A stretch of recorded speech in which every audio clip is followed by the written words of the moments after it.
दुप्चेश्वर महादेव हो साथीहरू, आज हामी काठमाडौँबाट नजिकै 62 किलोमिटर दूरीमा रहेको नुवाकोटमा स्थित दुप्चेश्वर मन्दिरमा आज हामी भ्रमणको लागि आएको छु। यो ठाउँमा चाहिँ जुत्ता चप्पलहरू फुकालेर राख्नुपर्ने रहेछ। त्यसपछि यहाँ चाहिँ हातखुट्टाहरू धुने अनि त्यसपछि हातखुट्टाहरू धोएर चाहिँ हामीहरू बिस्तारै यो बाटो हुँदै माथि दर्शनको लागि जानुपर्ने रहेछ।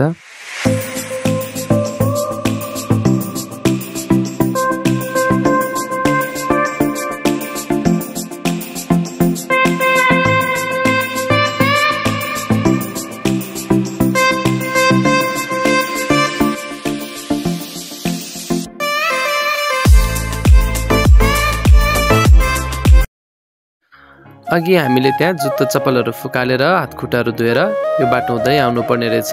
अनि यहाँबाट आइसकेपछि चाहिँ हामी यस्तो ठाउँमा यहाँ आइपुग्न सकिने रहेछ। र यो ठाउँमा चाहिँ गणेश भगवान विराजमान हुनुहुँदो रहेछ। पहिला उहाँलाई दर्शन गरेपछि मात्र हामी यहाँबाट उताबाट माथि जानुपर्छ। माथि चाहिँ दुप्चेश्वर भगवान विराजमान हुनुहुन्छ। यो चाहिँ एकदम पवित्र स्थल। यहाँ गङ्गा देवी चाहिँ यहाँ बर्सिराख्नु भएको छ माथिबाट।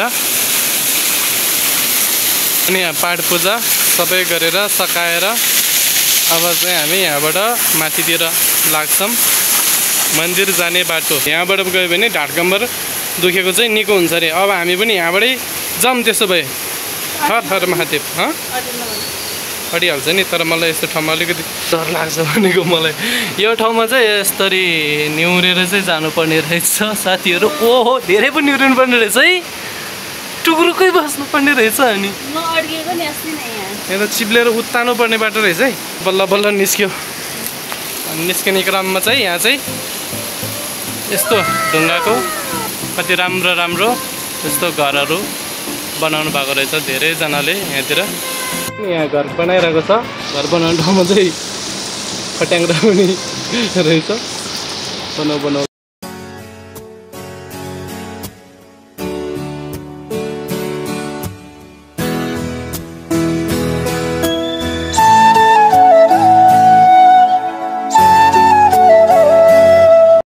माथिबाट पानी आइरहेको छ।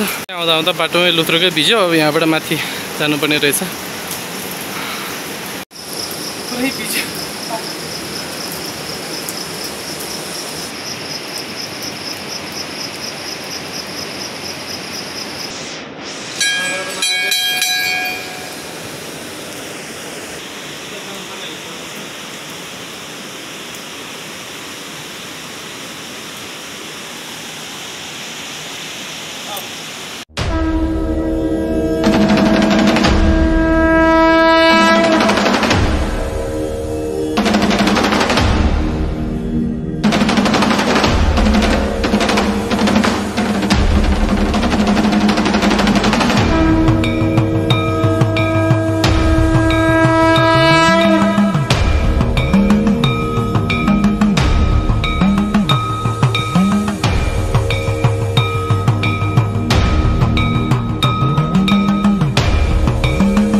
यहाँ माथिबाट आएपछि यहाँ चाहिँ धुपबत्ती बाल्नुपर्ने रहेछ। अनि यहाँ चाहिँ हामीले राम्रो टक्कसँग देवी देवतालाई सम्झेर माथि पनि धुप बाल्यो, यहाँ पनि धुप बालेर अनि यहाँ चाहिँ बत्तीहरू बालेको छु।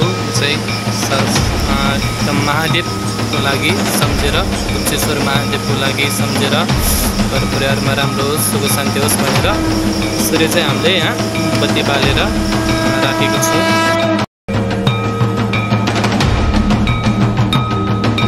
हर हर महादेव।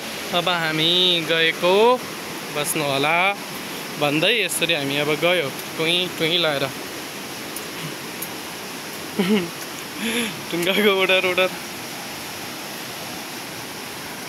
पानी परेको जत्तिकै भइरहेछ। यतातिर म त लुत्रुकै भिजिसक्यो। त्यसरी नै भिजिरहेको छ हामी। पानी परेको जत्तिकै छ। यतातिर पानी परेको चाहिँ छैन। माथिबाट काकाबाट यसरी पानी खस्दो रहेछ।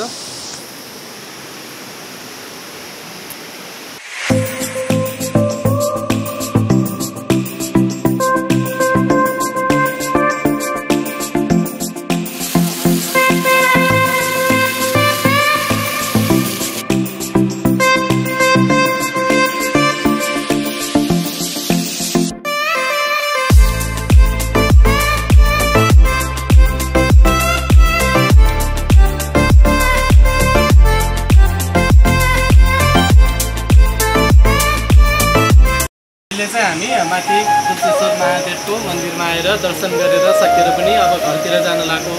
अब अलिअलि पानी पनि पर्न लागेको छ। एकदम खुसी लाग्यो मलाई चाहिँ यहाँ आएर। यो चाहिँ एकदम रमाइलो ठाउँ रहेछ। यो चाहिँ एकदम धार्मिक स्थल, पवित्र स्थल भएको हुनाले यहाँ चाहिँ विभिन्न ठाउँबाट भक्तजनहरू आउनुहुन्छ दर्शन गर्नलाई। हामी पनि आज भगवान्ले जोडाउनु भएको हुनाले आज आइपुग्यो। अत्यन्त नै खुसी लाग्यो मलाई चाहिँ। अब हामी यो फुल तरेर काठमाडौँतिर लाग्छौँ, नुवाकोटमा आएको गुप्तेश्वर। अनि एकदम रमाइलो भयो। धन्यवाद, thank you. Her her Mahadev.